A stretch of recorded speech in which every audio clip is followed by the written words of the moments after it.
Monsieur Saint-Jean, à vous la parole. Merci beaucoup, Monsieur le Président. Ce soir, nous intervenons sur le projet de loi 20. Comme vous avez mentionné, le projet de loi 20, la loi édictant, la loi favorisant l'accès aux services de médecine de famille et de médecine spécialisée et modifiant diverses dispositions législatives en matière de procréation assistée.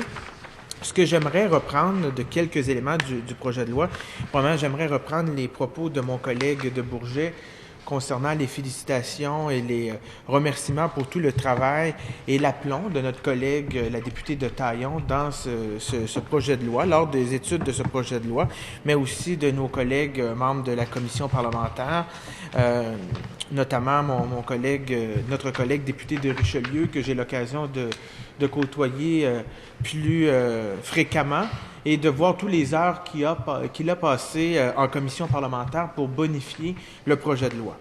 Je pourrais dire tenter de bonifier le projet de loi, parce que vous êtes peut-être au courant, Monsieur le Président, il y a eu 165 amendements de présentés lors des travaux en commission, et sur ces 165 amendements, tous partis politiques confondus, seulement que quatre amendements ont été du Parti québécois ont été adoptés. 4 sur 41. Donc, la plupart des amendements que l'opposition officielle, le Parti québécois, a présentés ont été rejetés par le gouvernement, par le ministre. Autre chose que je voulais mentionner par rapport aux amendements, parce que, souvent, on dit qu'on fait le travail en commission parlementaire pour améliorer un projet de loi, mais en même temps, il y a un travail préalable qui doit être fait. Avec l'expérience que vous avez, l'expérience parlementaire que vous avez été aussi ministre même à une certaine époque, vous savez que quand un ministre dépose un projet de loi, il doit avoir quand même une certaine réflexion préalable pour le projet de loi. Donc, dans le cas qui nous occupe, un projet de loi de 68 articles, sur 68 articles, il y a eu 114 amendements déposés par le gouvernement, par le ministre. Quand même beaucoup d'amendements pour le projet de loi. Ce qui peut nous amener comme réflexion, est-ce que le projet de loi était vraiment prêt, était rendu à maturité pour être présenté et par la suite étudié par l'ensemble des collègues? Donc, inévitablement, la réponse, c'est non. Et aussi, nous avons dû prendre le temps d'étudier ce projet de loi-là. Donc, ce qui explique le grand nombre d'heures d'études de ce projet de loi en commission parlementaire. Je pourrais faire le même parallèle pour le projet de loi 10, que malheureusement, le projet de loi a été adopté en bâillon, mais il y a eu, même lors de l'étude, la journée de la suspension des règles temporelles qu'on appelle le bâillon, des dizaines et des dizaines d'amendements qui ont été déposés séance tenante pour l'adoption de ce projet de loi-là. Donc, projet de loi 10, nécessité de beaucoup d'amendements. Projet de loi 20, nécessité de beaucoup d'amendements.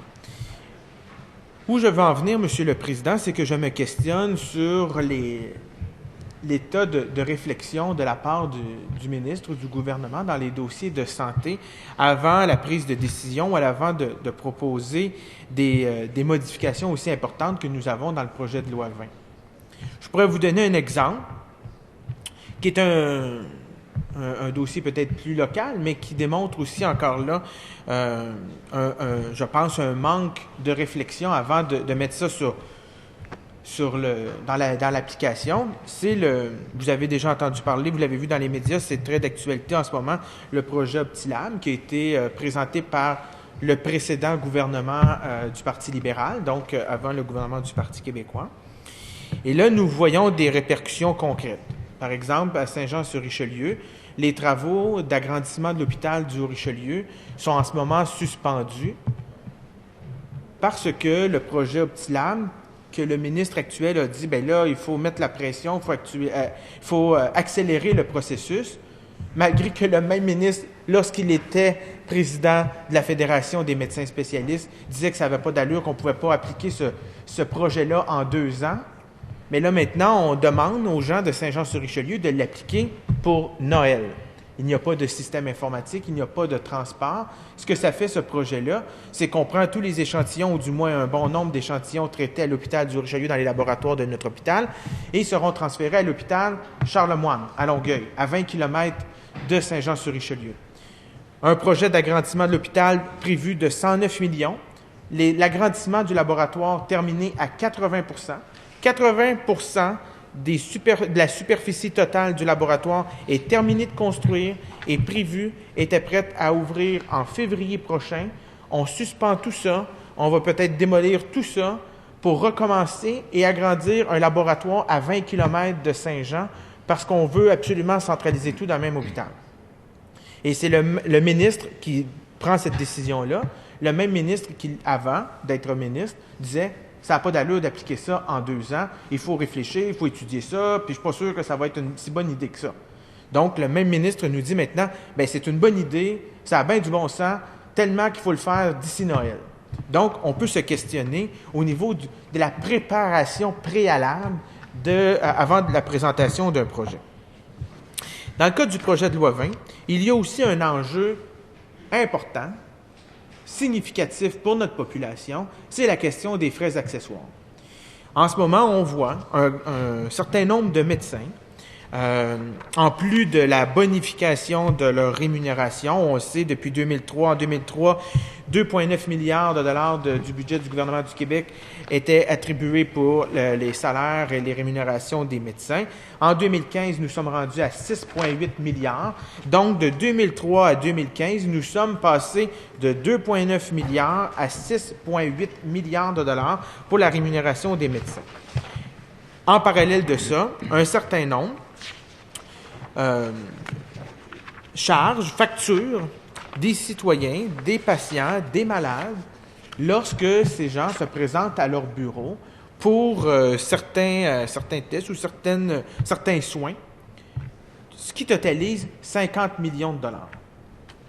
Donc, ce que le Parti québécois propose, ce que ma collègue de Taillon propose, elle a même déposé un projet de loi, et il faut le dire, appuyé par des médecins, appuyé par la FADOC, Monsieur le Président, la FADOC, un regroupement, un réseau très présent dans l'ensemble des régions du Québec, qui représente des milliers de citoyens du Québec, nos aînés, des gens qui ont bâti le Québec, donc qui ont vécu, qui malheureusement, dans certains cas, ont des problèmes de santé et qui sont facturés, mais qui sont confrontés à cette surfacturation, si je peux dire. Donc, quelques exemples, là. 400 $ pour un analgésique lors d'une coloscopie, 200 $ pour les gouttes oculaires en ophtalmologie, 140 $ pour une injection lors d'une vasectomie, 25 $ pour un peu d'azote en dermatologie. Donc, un 25 là, un 140 là, un 200 $ là, bien, à la fin du compte, ça fait 50 millions de dollars. Ce que le Parti québécois propose, c'est d'interdire les frais accessoires, faire en sorte que si les métiers ont des frais liés à ça, qu'ils les prennent dans leur rémunération, qui, je vous rappelle, Monsieur le Président, est passé de 2,9 milliards de dollars en 2003 à 6,8 milliards de dollars en 2015, pour s'assurer que les soins de santé restent accessibles pour l'ensemble des citoyens du Québec. Donc, Monsieur le Président, il faut se rappeler, là, ça représente 50 millions, là, 1% de la rémunération des médecins. Donc, je vois le temps filer, Monsieur le Président, mais je crois qu'il est important pour les citoyens du Québec d'avoir les meilleurs soins de santé possibles, les meilleurs soins aussi, aussi les services sociaux, on l'oublie souvent, faire en sorte qu'ils soient accessibles le plus près des gens. Dans notre cas, nous allons mener la bataille pour faire en sorte que les gens de Saint-Jean puissent maintenir, avoir un vrai laboratoire, donc pas le tiers d'un laboratoire, un laboratoire complet, mais nous allons aussi nous battre pour s'assurer que nos citoyens qui ont besoin d'aller voir leur médecin puissent avoir accès à des soins accessibles, gratuits, de qualité, pour faire en sorte que notre monde puisse vivre en meilleure santé.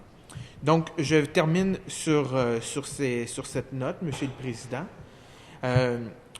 C'est sûr que nous aurions aimé bonifier davantage ce projet de loi-là. Nous avons fait du mieux que nous pouvons. Et cette amélioration-là, nous le devons en bonne partie à notre collègue, la députée de Taillon, qui a fait un excellent travail avec l'ensemble de l'équipe du Parti québécois. Merci beaucoup, M. le Président. Alors,